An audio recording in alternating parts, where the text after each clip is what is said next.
बिस्मिल्लाहिर्रहमानिर्रहीम। अस्सलाम वालेकुम नाज़रीन, आप यूट्यूब चैनल देख रहे हैं। मैं इमरान खान हूँ। यहाँ लाहौर में इन्फ्लुएंजा फैला हुआ है, मुख्तलिफ वायरसेस हैं, तो मैं उसकी जद में आ गया था। एक दिन मैं प्रोग्राम नहीं कर पाया, उसकी वजह से आप सबसे माजरत।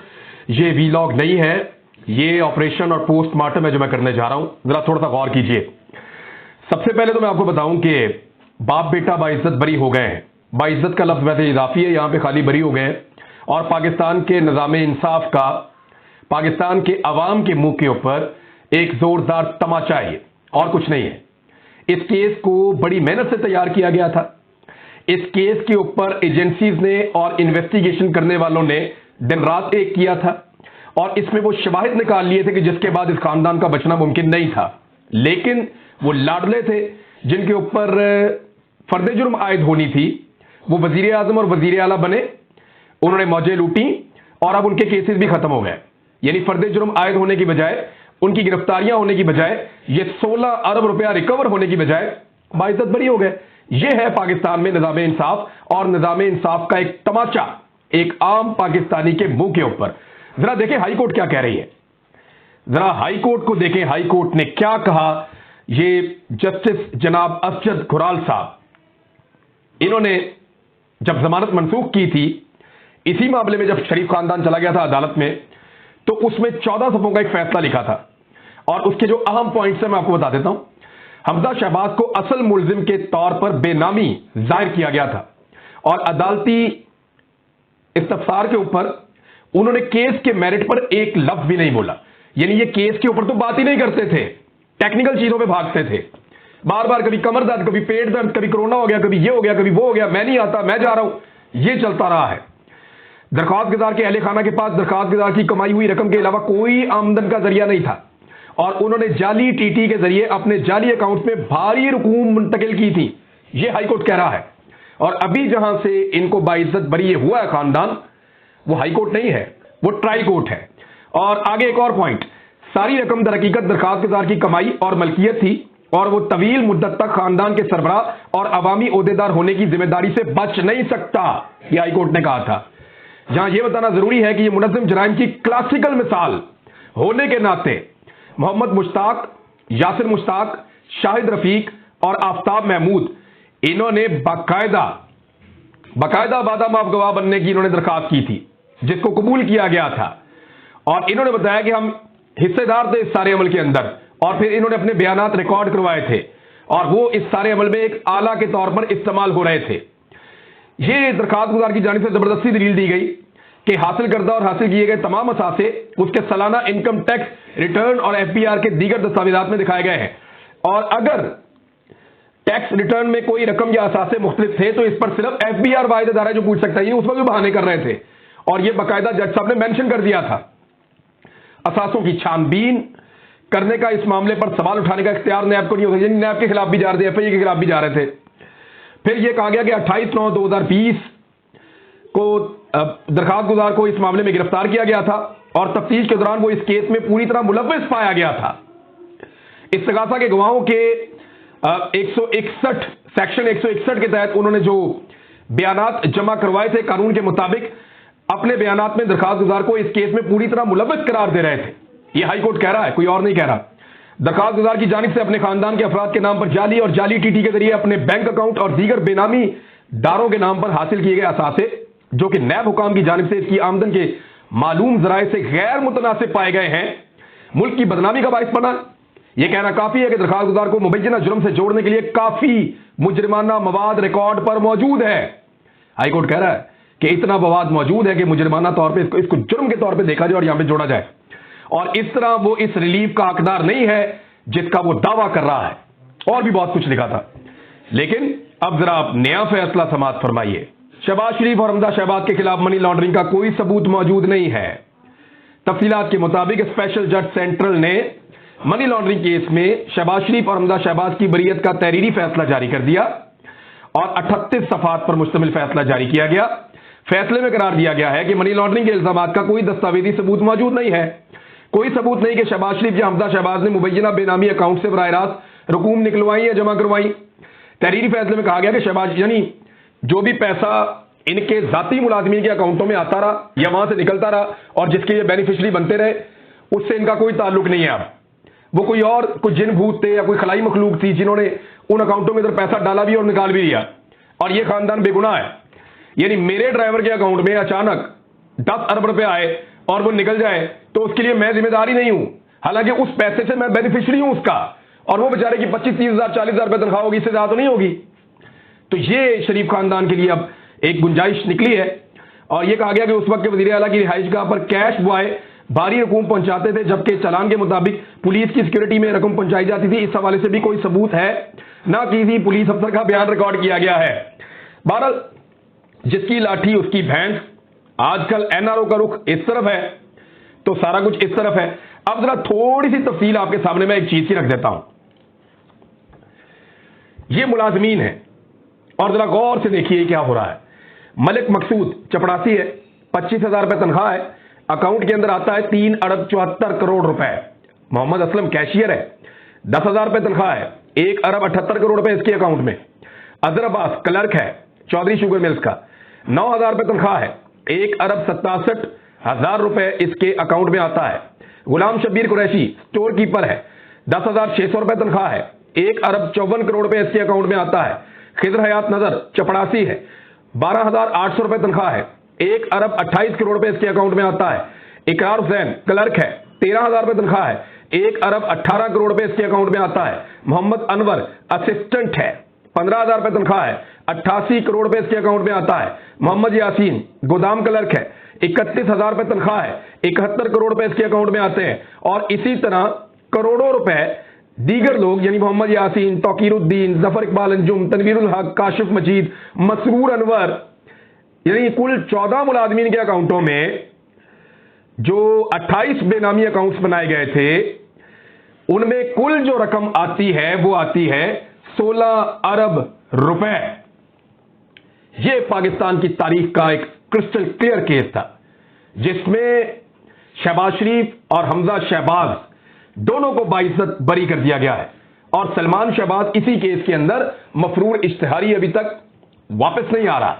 यह है पाकिस्तान का निज़ाम इंसाफ, जिसने पाकिस्तान की अवाम के मुंह के ऊपर एक जोरदार तमाचा मारा है।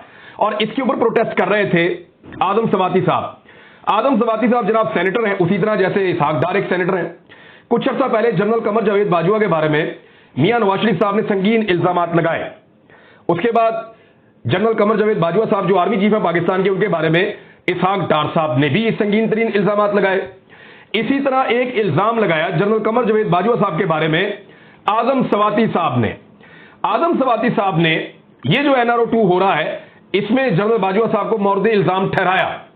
नवाज शरीफ साहब ने इस मामले में किया कि उनकी हुकूमत को गिराने में और सारी जितने भी पाकिस्तान के साथ बुराइयां हुई हैं, उसमें जनरल कमर जावेद बाजवा साहब जो है उनको कहा गया आपको जवाब देना पड़ेगा और आपने ये सब कुछ किया है। तो नवाज शरीफ के साथ क्या सलूक हुआ, इसहाक डार के साथ क्या सलूक हुआ, और आदम सवाती के साथ क्या सलूक हुआ। एक ही आदमी है ना जनरल कमर जावेद बाजवा साहब, एक ही आर्मी चीफ है। नवाज शरीफ बोले तो इक्तदार, इसहाक डार बोले तो मफरूर और इश्तिहारी से पाकिस्तान वापस लाया जाएगा वजीर आजम के जहाज में, और वापस लाने के बाद उसको वजीर खजाना पाकिस्तान का बनाया जाएगा और वो प्रोटोकॉल के साथ पूरी दुनिया में फिरेगा। हालांकि पाकिस्तानी जहां भी देखते हैं चोर चोर के नारे लगाते हैं। अमेरिका में भी तमाशा लग गया था, यानी जब अमेरिका के एयरपोर्ट पे पहुंचे तो चंगा तमाशा लग गया था। तो उन्होंने साथ अपने ऊंची बोलने वाले बंदे रखे हुए हैं। अब वो पाकिस्तानियों को देखकर ऊंची ऊंची अचानक बोलना शुरू हो जाते हैं, डर जाते हैं। ये जहां पाकिस्तानियों को देखते हैं खौफजदा हो जाते हैं। तो पाकिस्तानियों को सबको पाकिस्तान वापस ही भिजवा देना चाहिए, कोशिश करके, क्योंकि दुनिया में जिस जगह पे भी आप जाएंगे वहां पाकिस्तानी होगा, और जहां पाकिस्तानी होगा वहां आपका इस्तकबाल भी होगा। बजाय तो यही हो रहा है अभी तक जहां भी हम देख रहे हैं। बहरहाल इसहाक डार को बुलवा के जब इसहाक डार ने जनरल बाजवा पे इल्जाम लगाए और उनके बारे में नेगेटिव रिमार्क्स दिए, तो उनको बुलाकर बनाया गया वजीर खजाना। जब जनरल कमर जावेद बाजवा साहब के बारे में नवाज शरीफ साहब ने इंतहाई भोंडे और घटिया इल्जाम लगाए, तो उनको इक्तदार दे दिया गया, और इक्तदार के तमाम फैसले मियां नवाज शरीफ साहब लंदन में बैठ के करते हैं। वजीर खजाना कहीं जा रहा हो, मशवरा पहले नवाज शरीफ से, वजीर आजम ने कुछ करना हो, मशवरा पहले नवाज शरीफ से। तो हुकूमत लंदन में बैठ के मियां नवाज शरीफ साहब मुबैना तौर पर चला रहे हैं। तो जनरल कमर जावेद बाजवा साहब पे संगीन इल्जाम लगाने पे इस खानदान को या इस पोर्शन को बहुत नवाजा गया है। और दूसरी जानिब जब एक ट्वीट किया आदम सवाती ने, तो रात को 3 बजे के बाद उसको घर से उठाया गया और नंगा करके तशद्दुद किया गया। आदम सवाती साहब का यह कहना है कि उनके ऊपर तशद्दुद जो है वो FIA नहीं, एजेंसियों ने किया है। अब कौन सी एजेंसियां, वो क्यों टॉर्चर कर रही हैं, क्या मामला है, बंदे कहां से आए हैं, इसका भी कोई पता चल ही जाएगा आने वाले वक्त में। लेकिन ये सब कुछ हो क्यों रहा है, जरा इस पे आप गौर कीजिए। ये सब कुछ हो इसलिए रहा है कि कुछ भी करके इमरान खान को इतना गुस्सा दिलाओ कि वो लॉन्ग मार्च ले आए। एक बहुत ताकतवर आदमी है, वो हुकूमत से कोई बात मनवाना चाहता है। गौर से सुनिएगा मेरी बात।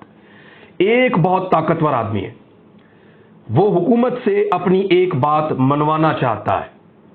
हुकूमत उसकी बात नहीं मान रही, स्पेशली नवाज शरीफ मानने को तैयार नहीं है। अब अगर इमरान खान साहब एक लॉन्ग मार्च लेकर आ जाते हैं तो बहुत हद तक वो ताकतवर आदमी इस काबिल हो जाएगा कि हुकूमत को ब्लैकमेल कर सके। आपको मेरी बात समझ आ गई होगी।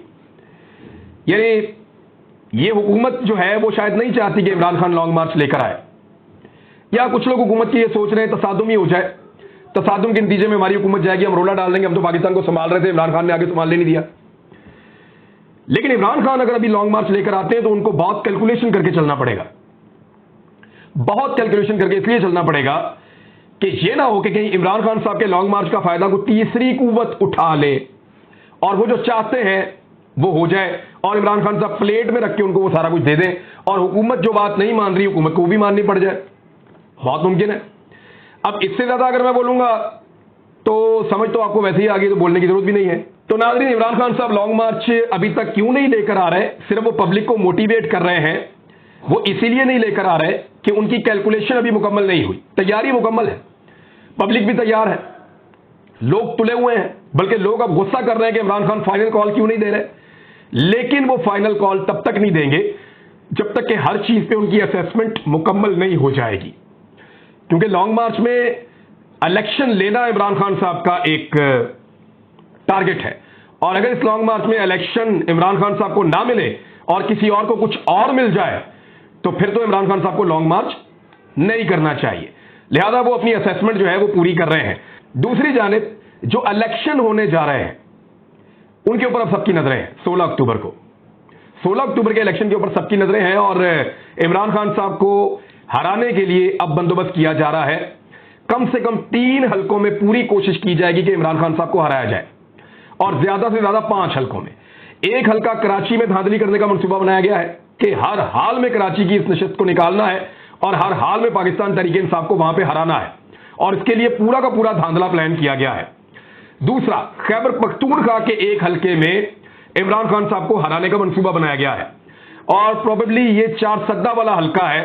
यहां से इत्तलात मौसूल हो रही हैं कि बेपनाह मकबूलियत के बावजूद इमरान खान साहब को हराने के लिए पूरा एक नेटवर्क बिछाया गया है, पूरा जाली वोटों का बंदोबस्त किया गया है और कुछ भी करके वहां पे इमरान खान साहब को हराया जाएगा। और तीसरा जो हलका जिसके ऊपर सबकी नजरें हैं, वो कोशिश की जा रही है कि पंजाब का एक हलका, यानी एक में आबिद शेरनी का मुकाबला है और दूसरे में ननकाना के अंदर इमरान खान साहब का मुकाबला एक खातून कैंडिडेट से है। तो यहां पे इमरान खान साहब को हराने की कोशिश की जा रही है। आबिद शेरनी वाले हलके में सबका फोकस होगा, लिहाजा ननकाना में डकैती मारने की कोशिश की जाएगी, लेकिन सर्वेज ये कह रहे हैं कि इमरान खान साहब भारी अक्सरियत से जीत रहे हैं। दूसरी जानिब गिलानी खानदान ने इतनी कुर्बानियां दी हैं, इतना जोर लगाया है एस्टेब्लिशमेंट के लिए और हर चीज अपनी पेश कर दी है एस्टेब्लिशमेंट के लिए, तो गिलानी खानदान को यह इलेक्शन जितवाने की कोशिश की जाएगी और वहां पे शाह महमूद कुरैशी साहब की बेटी को हरवाने का बंदोबस्त है, लेकिन ऐसा मुमकिन दिखाई नहीं दे रहा। वजह यह है कि पाकिस्तान तहरीक इंसाफ का जोर बहुत ज्यादा चल रहा है। इस इलेक्शन में धांधली का बहुत बड़ा मंसूबा है। अगर लोगों ने 17 जुलाई वाले इलेक्शन की तरह इलेक्शन लड़ा, ना सिर्फ वोट डाला बल्कि अपने वोट के ऊपर पहरा भी दिया, तो फिर पाकिस्तान तहरीक इंसाफ ये इलेक्शन जीत पाएगी, 9 के 9 कौमी असेंबली के इलेक्शन। और अगर पाकिस्तान तहरीक इंसाफ के वर्कर सिर्फ वोट डाल के घर चले गए और उन्होंने अपने वोटों पर पहरा ना दिया, तो फिर वो वाला गेम हो जाएगा जो पाकिस्तान में हमेशा होता रहा है। और ये एक बहुत बड़ा टेस्ट है पाकिस्तान तहरीक इंसाफ का। और इसी के ऊपर मौलाना फजलुर रहमान साहब का फरमाना है कि 9 हलकों से इमरान खान साहब का इलेक्शन लड़ना कौम के साथ मजाक है। तो फजलुर रहमान साहब, आप भी इस मजाक में शामिल हो जाएं, आ जाएं, लड़ लेते एक हलके में इमरान खान के खिलाफ इलेक्शन। पाकिस्तान की सारी पॉलिटिकल पार्टीज के अंदर किसी एक के अंदर यह जुर्रत नहीं है।